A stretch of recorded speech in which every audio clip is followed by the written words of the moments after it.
শুভ দুপুর বন্ধুরা। সকাল সকাল ঘুম থেকে উঠে ব্রেকফাস্ট সেরে কিছু কাজ ছিল সেগুলো করে নিয়ে রান্নার জন্য সবজি কাটতে বসে গেছি। আমি এখানে প্রথমেই ঝিঙে কেটে নিচ্ছি, তারপর আলু কেটে নেব, মাছের ঝোল করব। আর কালকে বাজার থেকে বড় সাইজের একটা কাটা বেগুন নিয়েছিল, ভাবলাম সেটা ভাজা করব। তো বেগুনটাকে কেটেই দেখি বেগুনের মধ্যে পোকা। বেগুনটা পোকাগুলো বাদ দিয়ে দিয়ে ছোট করে কেটে নিয়ে এখানে 9টা ডিম ছিল, 9টা ডিমই কিন্তু একটা বাটির মধ্যে দিয়ে পরিষ্কার করে ধুয়ে নিয়ে সেদ্ধ বসিয়ে দিলাম ডিম কষা করব বলে। অল্প একটু লবণ দিয়ে ডিমটা সেদ্ধ করে নেব। তারপর স্নান টান করে নিয়ে এদিকে রান্না বসিয়ে দিয়েছি।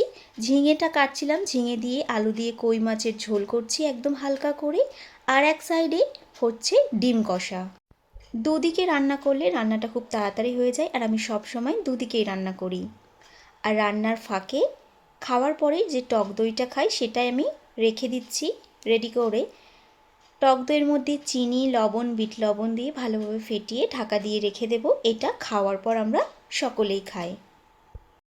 আজকে দুপুরে রান্নাবান্না হয়েছে গরম গরম ভাত, কালকের একটু শিম বাটা ছিল সেটা, আলু বেগুন ডালের বড়ি দিয়ে একটা রেসিপি করেছি। এই রেসিপিটা আমার রান্নার চ্যানেলে আপলোড আছে, তোমরা দেখে নিতে পারো, খেতে ভীষণ ভালো হয়। লিঙ্কটা আমি দিয়ে দেবো। এই যে মাছের ঝোল আর ডিম কষা আর স্যালাড কাটা রয়েছে,